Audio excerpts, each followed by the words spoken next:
किरोत कुमार बेहरा वरिष्ठ सांबादिक।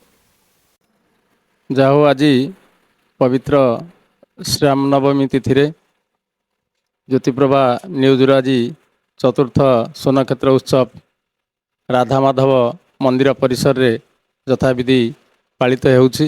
यह खुशीर कथा एवं स्वागत योग्य।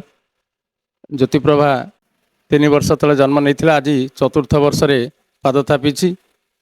तेणु एथिपाई ज्योतिप्रभार समस्त कर्मकर्ता संपादक सीओ एवं डायरेक्टर समस्त को मु निश्चित शुभेच्छा और अभिनंदन आज दिन में जनइबी।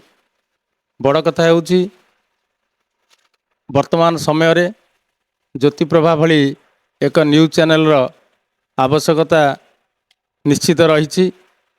अनेक समय रे न्यूज चैनल गुड़िक जो खबर प्रसारण करिथांती ताहा समाज रे प्रतिफलित होता है।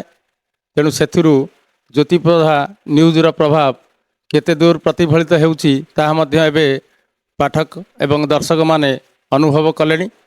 तेणु आजिर এই पवित्र दिन रे चतुर्थ वर्ष रे पदार्पण करिथिबा ज्योतिप्रभार भविष्यत कामना करिबा सहित राधा माधवଙ୍କ निकटरे प्रार्थना करिबी यही आगकू आगकू माड़ी चालू ज्योतिप्रभार सुनाम बजाय रखू एवं समग्र राज्यर विकास रे ओ दुख दरिद्र थिबा दलित जनमानस रे समस्तंकर प्रतिभात हेउ या मोर काम्य।